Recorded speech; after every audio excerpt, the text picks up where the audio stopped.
आसमान में भारत का जाबाज जिसने दुश्मन देशों की नींद उड़ा रखी है और सेना में शामिल होते ही भारतीय वायुसेना की ताकत में जबरदस्त इजाफा हुआ है। पूरी तरह से स्वदेशी तकनीक पर बने तेजस लड़ाकू विमान की खूबियां और ताकत ने इसे दुनिया भर में चर्चा का विषय बना दिया है। लेकिन इस तेजस लड़ाकू विमान के बनने की प्रक्रिया से लेकर वायुसेना में शामिल होने की कहानी बिल्कुल फिल्मी लगती है। लेकिन ये रील नहीं, रियल लाइफ की कहानी है। दरअसल बात 1998 की है, जब देश में अटल बिहारी वाजपेयी की सरकार थी और पोखरण परमाणु परीक्षण कर देश ने अपनी ताकत का लोहा दुनिया को मनवाया था। जिसके बाद अमेरिका और जापान ने भारत पर कई तरह के प्रतिबंध लगा दिए थे। उस वक्त परिस्थितियां विकट हो गई थीं और लगने लगा था कि शायद अब भारत रक्षा के क्षेत्र में ऊंचाइयां नहीं छू पाएगा। उस दौरान अमेरिका लगातार भारत की ताकत को लेकर खिल्ली उड़ाया करता था। दिसंबर 2000 में एक अमेरिकी मैगजीन ने लिखा था कि देश कभी भी हल्के लड़ाकू विमान नहीं बना सकेगा और साथ ही लिखा था कि इसके लिए दूसरे देशों पर ही निर्भर रहेगा। इसकी वजह तकनीक को बताया गया।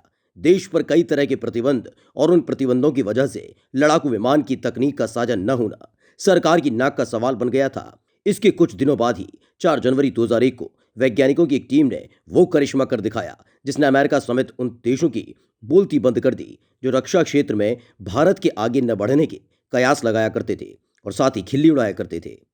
दरअसल जो विमान स्वदेशी तकनीक पर बनकर तैयार हुआ वो तेजस लड़ाकू विमान ही था और उसकी ताकत और खूबियों के पीछे जिनका दिमाग है वो है डॉक्टर कोटा हरिनारायण। तेजस की उड़ान को पंख देने वाले डॉक्टर हरिनारायण के बारे में ज्यादा लोग नहीं जानते क्योंकि डॉक्टर हरिनारायण को लाइमलाइट में रहना पसंद नहीं है। आज उन्हीं डॉक्टर हरिनारायण की कहानी को बताने जा रहे हैं जिन्होंने अमेरिका की बोलती बंद कर दी। तेजस के बनने की कहानी, एक वैज्ञानिक ने बदल दी तस्वीर। साल 1981 में भारत में लाइट कॉम्बैट एयरक्राफ्ट कार्यक्रम की शुरुआत हुई थी। इसके 2 लक्ष्य थे।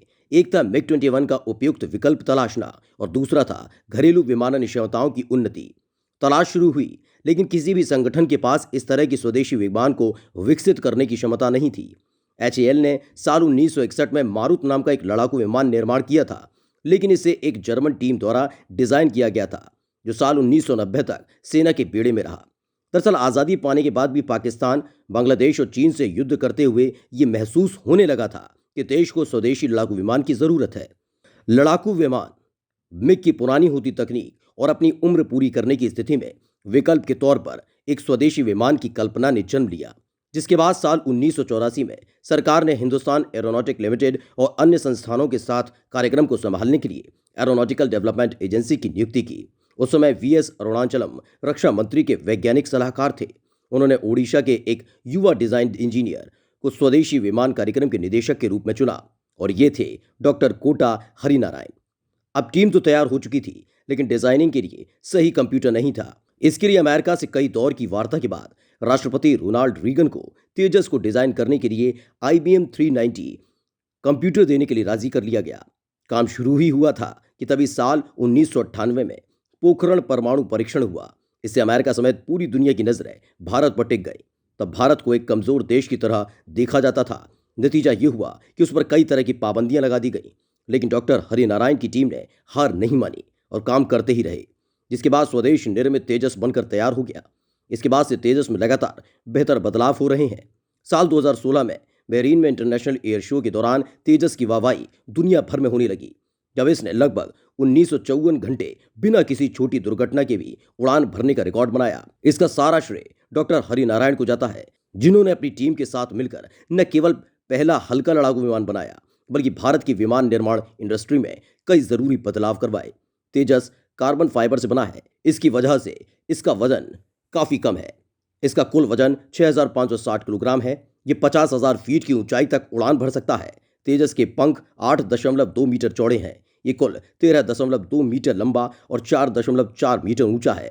ये 1350 किलोमीटर प्रति घंटे की रफ्तार से उड़ान भर सकता है। तेजस ने अरेस्टेड लैंडिंग टेस्ट पास किया है। इस टेस्ट को पास करने वाले लड़ाकू विमान युद्धपोत पर भी उतर सकते हैं। ये अब तक करीब 3000 से ज्यादा उड़ानें भर चुका है। कौन है डॉक्टर कोटा हरिनारायण? कोटा हरिनारायण अभी IIT BHU में बोर्ड ऑफ गवर्नर के अध्यक्ष हैं। स्वतंत्रता सेनानी के पिता की प्रेरणा से वो उड़ीसा के बहरामपुर से निकलकर साल 1961 में IIT BHU आ गए, जहां उन्होंने मैकेनिकल इंजीनियरिंग में BTech पूरा किया। उस दौरान IIT BHU को बनारस इंजीनियरिंग कॉलेज बेनको के नाम से भी जाना जाता था। मैकेनिकल इंजीनियरिंग की पढ़ाई के दौरान ही उनमें हल्के फुल्के यंत्रों और वस्तुओं को बनाने की कला विकसित थी। उन्होंने एयरक्राफ्ट बनाने की मूल इंजीनियरिंग यहीं से सीखी थी। साल 2002 में वो बीएचयू के छात्र सम्मेलन में आए थे तो कहा था कि बीएचयू मेरे घर के जैसा है। उनकी वैज्ञानिक गतिविधियों को देखते हुए ही उन्हें बीओजी का अध्यक्ष बनाया गया था।